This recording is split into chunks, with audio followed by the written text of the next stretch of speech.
Bien, en este vídeo vamos a hablar del concepto de estabilidad. Cuando tenemos una función de transferencia, vamos a suponerla de segundo orden, y nosotros le introducimos una excitación, generalmente o una entrada de tipo escalón o una de tipo impulsional. La de escalón estamos suponiendo que partimos de unas condiciones ceras de excitación y que de repente se produce un cambio. Bien, en este caso, al desarrollar en fracciones parciales para calcular lo que serían las inversas de Laplace, tenemos, por ejemplo, que esto sería pues b partido s más a más c partido s más b y más d partido la s. Al hacer la inversa de Laplace, podemos identificar los polos propios del sistema, de modo que esto dará b por elevado al polo más c por elevado al polo, y por último vemos que reaparece la excitación que era un escalón. Esto de aquí, si ponemos un paréntesis, pues vemos el escalón y las exponenciales, que al estar multiplicadas por el escalón lo que estamos indicando básicamente es que son exponenciales que valen 0 y que empiezan en t igual a 0. ¿Vale? Bien, estas dos componentes hemos visto, si vamos para atrás, que son básicamente los polos de nuestra función de transferencia. ¿Qué son los polos? Los polos son las raíces del denominador. Entonces, en función de lo que valgan, pues es cuando decimos que el sistema es estable o no. Entendemos por estabilidad cuando esta componente de aquí, que se le llama componente natural porque es intrínseca al sistema, como cuando decimos que tenemos una frecuencia natural de resonancia, es aquella frecuencia que si no hubiera pérdidas resonaría nuestro sistema, ¿vale? Y natural quiere decir que es, por el hecho de ser de segundo orden, es intrínseca al mismo. Bien, pues cuando tenemos esta componente natural, observamos que si son exponenciales decrecientes, tiende a desaparecer. Y al final, lo que queda es la componente que nosotros hemos forzado con la entrada, y de ahí que se le llame componente o respuesta forzada.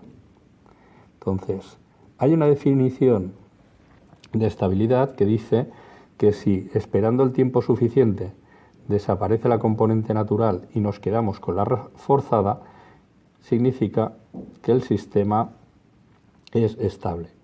Eso tiene sentido porque entonces identificamos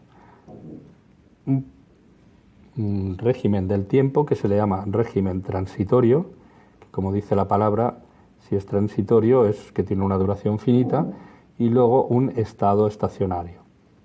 Entonces, si se presenta esta situación, ¿vale?, que tenemos un estado estacionario, pero vamos además a incidir en esto, que además tiene la forma de la excitación, entonces decimos que el sistema es estable.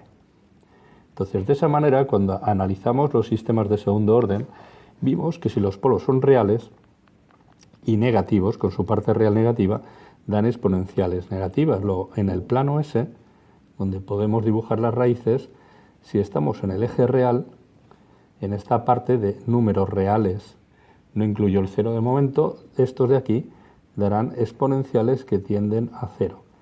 Luego es estable. Pero si además tienen parte real y parte imaginaria, como su inversa de Laplace nos dará un elevado al valor del polo, su parte real de hecho, es decir, no solo el polo, sino que esto sería, si tengo un polo que vale, pongamos, menos a b, pues tendría elevado a menos a t por seno de bt, porque ya hemos visto que en las tablas de Laplace un polo complejo, la parte real es la exponencial y la imaginaria la frecuencia del seno.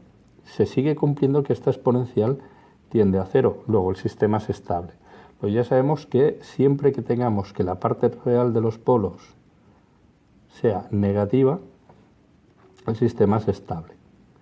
Pero como todo en matemáticas, cuando tenemos un signo de menor, siempre nos preguntamos qué ocurre en el caso contrario. En ese caso tendríamos polos cuya parte real es positiva y tenemos un problema, que si esto es AC, tendremos elevado al polo y por seno de ct. Y esto es una respuesta que tiende a infinito, es decir, tendría una exponencial o sea, un seno cuya amplitud va creciendo exponencialmente. Y esto es inestable. ¿Por qué? Por la definición de estabilidad que hemos decidido, que es que hay un régimen transitorio que tiende a desaparecer y que queda la forzada. Aquí no desaparecería el transitorio, que es esta oscilación amortiguada. De modo que todo lo que está con parte real mayor que cero decimos que es inestable. ¿Y qué ocurre cuando estamos justo en igualdad, que los polos, su parte real es cero? En ese caso, lo que tenemos son polos complejos. Entonces, al tener polos complejos, en ese caso, ahora, si tenemos polos complejos puros, la respuesta directamente nos va a dar seno de una determinada frecuencia. Es decir, que al poner un escalón, nosotros tenemos algo que hace algo así. Entonces, ¿es estable? Claro, vemos que la componente natural no desaparece. Aquí lo que decimos es que como el sistema, su amplitud está acotada, y entonces extendemos está acotada, ¿vale? E identificamos un valor medio que sería la forzada, en este caso se hace una excepción y acabamos diciendo que es críticamente estable. Ojo a las palabras, críticamente, porque es justo el límite entre que la parte real sea mayor que cero o que sea menor que cero. ¿Vale? Como está ahí justo en el umbral, se dice críticamente, igual que cuando se dice críticamente amortiguado, que el sistema es resonante. Bien, pues aquí, como tenemos un sistema resonante puro, el sistema se le considera crítico por eso, porque está justo en el umbral, en el igual. La parte real es cero. ¿Y por qué estable? Hemos decidido que sea estable y no críticamente inestable por eso, porque para una entrada de amplitud acotada, como el escalón, la salida es acotada. Y aquí la excepción a todo ello, cuando tenemos un polo en el origen. ¿Qué ocurre con el polo en el origen?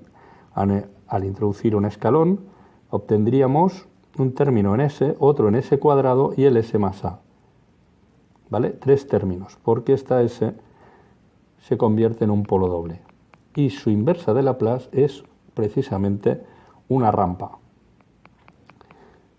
Bien, en ese caso, lo que tendríamos es que la amplitud va creciendo para una entrada que era acotada. Luego, en ese caso, no podemos decir que tener un polo en el origen sea una situación de estabilidad, sino más bien inestable. Ahora, eso bien, para una entrada acotada como esta, resulta que para otras, lo que tenemos, por ejemplo, es que si tenemos un seno, esta S de aquí integraría el seno y tendríamos una amplitud acotada, e incluso si tenemos una entrada de tipo impulsional. Por tanto, la respuesta a un sistema que tiene un polo en el origen, el polo en el origen es un integrador, ¿vale? Pensar en esto, metemos un escalón y sale una rampa, la integral de un valor constante es precisamente una rampa. Bien, pues en ese caso el integrador, como depende de la entrada, diremos, generalizando, que es un punto dentro del eje donde estamos los críticamente estables, diremos que es inestable. Y ese es el resumen.